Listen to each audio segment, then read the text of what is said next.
welcome to his bookshelf. I'm Miro Roshi.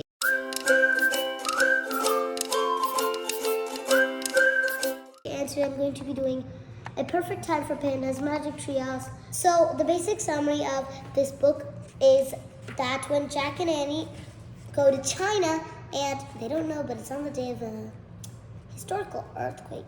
So then what happens is that they go to this Pandas resort. It's kind of like a resort, more of like this little rescue center or something. Then what happens is that when they get there, the earthquake happens, and then they have to save the pandas before it's too late. So, can they do it? Can they not? You need to read it to find that out.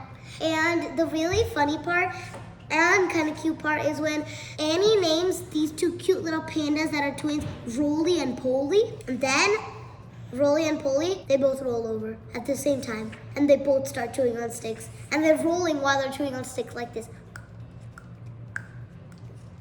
Anyway, they go to China because they need to get the last thing to save Merlin's beloved penguin, Penny. And I enjoyed reading this book very much. What I learned in this book is that whenever you find that someone's hurt or something, you should stop what you're doing and you should help them, no matter what. And something that I learned about pandas is that they're so cute. Magic Treehouse. This is a Merlin mission, and the name of this book is Balto of the Blue Dawn. The basic summary of this book is when Jack and Annie get whisked into Nome, Alaska Nome, by the Magic Treehouse. And then they have to get the medicine because the year is 1925 and lots of people are dying because there's this sick disease that's going on. So then what Jack and Annie have to do is they have to use their skills to find this lost sled dog team led by the famous Balto. Then they have to use their skills to get Balto and the rest of the team back and in time to bring the medicine back to Nome. But then they lose the medicine in the middle. But then Balto uses his leadership skills and finds it. And the basic lesson of this book is that you have to always have hope about everything. This really scary part is that they're all doing this in the middle of a blizzard. So then I enjoyed reading this book very much. The basic lesson that I learned in this book is that you should always have hope about everything. And an example is when I wanted to dance on stage, but I was afraid to. So then I came home and practiced a lot, and I took dance lessons, and now I can dance on stage freely whenever I want. And I'm not afraid to do it. And Magic Treehouse, stage fright on a summer night. The basic summary of this book is when Jack and Annie go back in time to Elizabethan England, and then there they perform in a William Shakespeare show, and well, it's more of a play. They have a lot of fun, but then before they get there, Annie sees this bear that they're taking to this bear fighting place where they fight bears. She thinks it's wrong, and then she steals the bear and then puts a costume on him. So anyone who passes by thinks he's just an actor in the play. So then, at the end, they all learn that that the bear really is tame. And guess what? The bear even gets to start acting in the plays. And that's really silly, but I don't think that really happened. The magic of the theater is like you have to really believe you're there. Like if you're pretending if the play's about a summer night and you're in the forest with a bunch of fairy tree spikes around you and imaginary, let's say imaginary fairy, then you have to close your eyes and just take a deep breath, and then you could actually imagine that you're there. And I would like to act in plays very much, but I think I'll stick to reading and writing now. Magic Treehouse, High Tide and Why.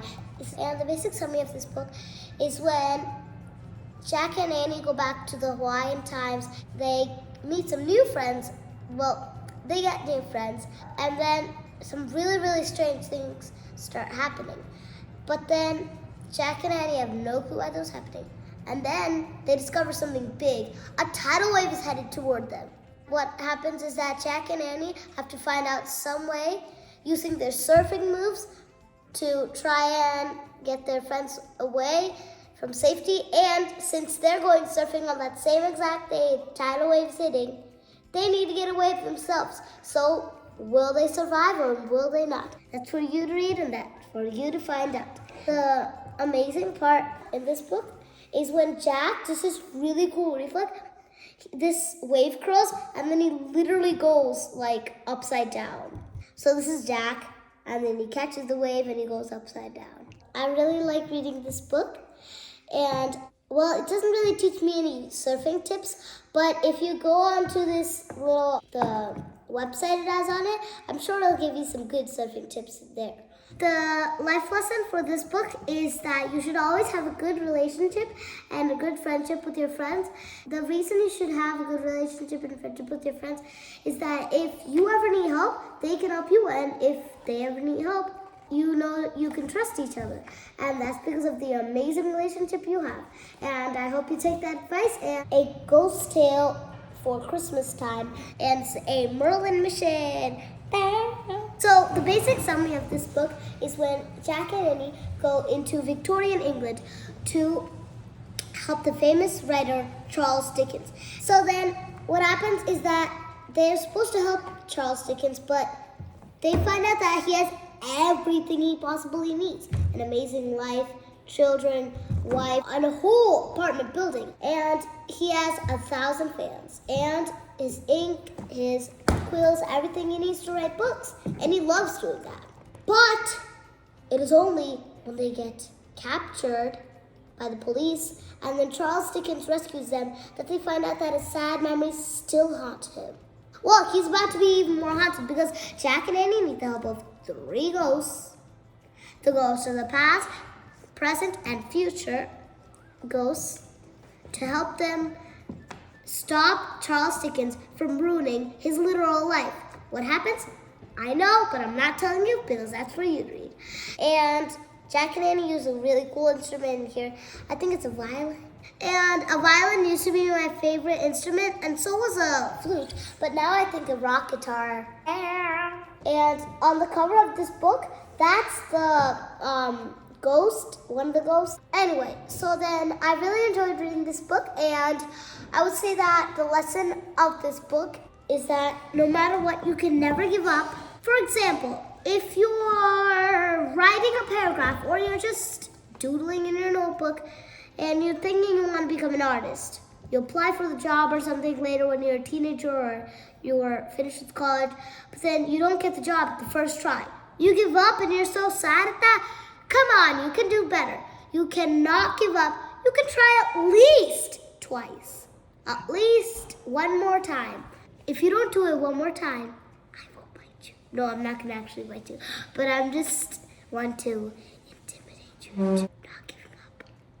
But just, get the general idea. Anyway, so I'll say goodbye and see you later.